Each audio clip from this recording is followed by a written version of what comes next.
Hi there, Greg here from Sykes House Farm. I'm here at Running Park today. So we have here, this is the kind of Rolls Royce of British beef really. This is a piece of barrel fillet. So this is the very centre piece of a beef fillet. So down one end you'll have the tail, which sort of tapers down, and then up the other end you've got a big lumpy bit called the Chateaubriand. So this is the beef barrel fillet right from the centre. So the beef fillet, if you can imagine the smaller bit of the T-bone, so it's just sort of up towards runs down the middle of the back of a cow. It's the most tender piece of beef that you'll ever have. So that's the other side of the sirloin. So it's a muscle that doesn't do a great deal of work, but it has quite a lot of fat running through it, marbling throughout the piece of meat. So this has been trimmed down. There's a little bit of sinew left on there, which I'll just take off and get rid of. But that's a beautiful, it's called a barrel fillet. It's sort of shaped like a barrel really. But we've got your barrel fillet, and we're going to get that ready to go inside our Beef Wellington. So first things first, we're going to give it a good seasoning. Try and season it on the ends as well. Just salt and pepper. More than you think you're probably going to need. The thing with fillet, it doesn't have the same sort of depth of flavour as something like a ribeye or a sirloin or a rump, because it doesn't do as much work. So it will take a bit of seasoning, but it lacks in flavour. It sort of makes up for in sort of succulence and tenderness. So I'm going to give that a good seasoning, and then it's going to go straight into a really hot pan, and we're going to sear it on all sides, including the ends. So really hot pan. And we're going to give that a good colour on all sides. So we want it to be completely sealed. What that will do is will sort of protect and lock in all of those juices, but it will also protect the piece of beef as well. And you don't want to cut it in it to be pink on the outside as well. You want it to be nice and golden brown on the outside, so it allows it to be nice and pink in the middle. So you just want a little bit of colour. You're not trying to cook it, you're just trying to give it some nice colour.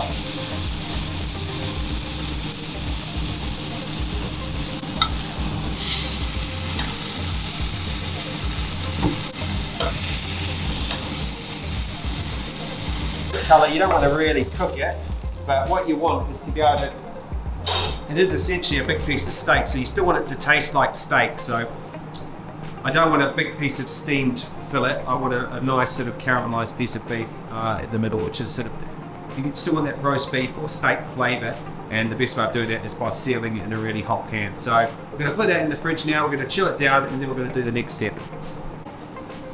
Right, so my Beef Wellington, there's a million different recipes for Wellingtons. There's some people roll it in pancakes, some people use parma ham, sometimes you see some foie gras or some duck or parma or something like that wrapped around the edge. Sometimes people use spinach. I'm going to keep it pretty simple today, so we're going to wrap ours in mushroom duxelle, which is almost like a mushroom puree, and then some Spanish serrano ham around the outside, then puff pastry. So for a duxelle, pretty simple. There's two ways you can do it. See my pan slipping away there. You can put all your mushrooms into a food processor, make them into sort of a mulch, and then fry it until all it comes out. What I tend to do is dice them like so. So I've got some closed cut mushrooms and some chestnut mushrooms. So good hit of salt and pepper in there. I'm just going to fry them just till I've got some colour. We're not going to cook them forever, but we're going to we want to get a little bit of that liquid out, and we want to see a little bit of colour on those. So getting a nice bit of depth, another layer of flavour to your Wellington.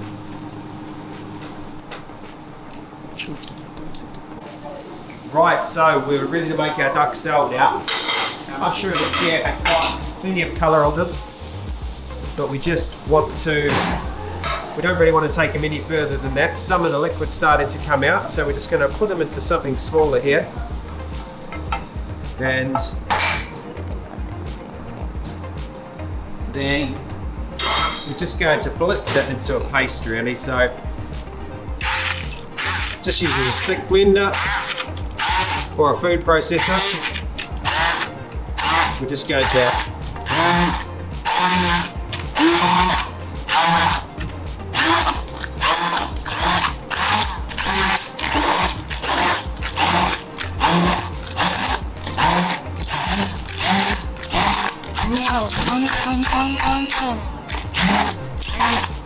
And then that's going to go back onto the heat for another 5 or 10 minutes just to cook out any moisture. I've got one here I've made earlier. That's what you end up with. You want to chill that down. And once it's cold, then we can start to assemble our Wellington. So we've got our beef fillet here. So this has been nice and cold now. So it's been in for about 40 minutes. So we're going to assemble our Wellington now. So we've got on a nice big piece of cling film, we've got some Serrano ham on the base here. I like to use Serrano ham. I think for this particular recipe works best. So we've got 6 or 7 pieces of Serrano ham. I've got 2, 2 and 2. I just had an extra piece which I've stuck down the middle there just so you make a nice rectangle. We've got our duck sal. You need about 250 grams worth of mushrooms to make this much duck sal. And then we're going to just spread this evenly across the Wellington. You want to just give it an even covering, so just kind of push it into the gaps. You want this to be as dry as possible, really. The drier it is, the drier your Wellington's going to be. It's not going to go all soggy, and it's also just going to, the more water that comes out of this duck sal, the better the mushroom flavour as well. So we're just going to try and smear that as best you can to cover up all that ham. Goes our fillet. So kind of in the centre, best you can. It's going to go up, and what we're trying to do is protect that piece of beef as well as sort of season it as well. So this is going to go over like so.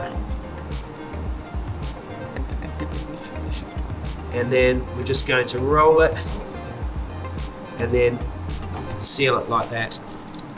We just want to roll it fairly tight. Cut the cling film, give it a quick roll, hold your ends like that and just roll it just so you're getting a nice sort of cylindrical shape. That's going to go and chill now before we roll it in pastry. Right, so next stage of our Wellington, our barrel fillet, mushroom duck sal and ham. It's been rolled and it's been chilled for about half an hour. So it's quite firm now, it's going to hold its shape. It's not like super stiff or anything, rock hard, but it's just nice and firm and easier to roll. So we've got a nice sheet of, it's just shop bought roll of puff pastry. You want it to be about the thickness of a pound coin really, so you might need to roll it a little bit. So we're going to set our fillet there and we're just going to roll it over. Now there's all sorts of schools of thought here. I want to just keep everything in and I want to fold it so it's got enough space for a good seal, but I don't want a big layer, thick layer of pastry at the bottom. So I just make a mark there, cut that across. I've got some egg yolk here, so we're going to glaze our Wellington with egg yolk, but we're just going to borrow a little bit for now, just so we can get a lovely seal on there. Then it's going to roll over and give that a good press. You can manhandle it a little bit, it doesn't have to be super delicate at this stage. So once that's sealed there, you want to sort of put your hands in that sort of a shape, feel the edge of the fillet, and then just give it a gentle press there so you're forming a really, really good seal. So at this stage, we've got quite a bit of excess pastry, as you can see. We don't need all of that. So I'm just going to cut it there and cut it there. So you left these bits. Now, quite often you'll see them folded underneath so you get a really perfectly cylindrical Wellington. I'm not particularly fond of that because I think you end up with an awful lot of undercooked pastry in the middle. So what I like to do is just keep it nice and neat like that. Again, cut the ends, you don't want a load of excess pastry there. And then just using the tip of your knife, just make a little pattern like that. To finish that, take something that isn't sharp, and like you could use a spoon or a bread and butter knife. I'm just using a little palette knife and just gently score the top of the pastry. You really don't want to go through the pastry at this stage. You want it to be nice and thin. So you just work your way over the top like that.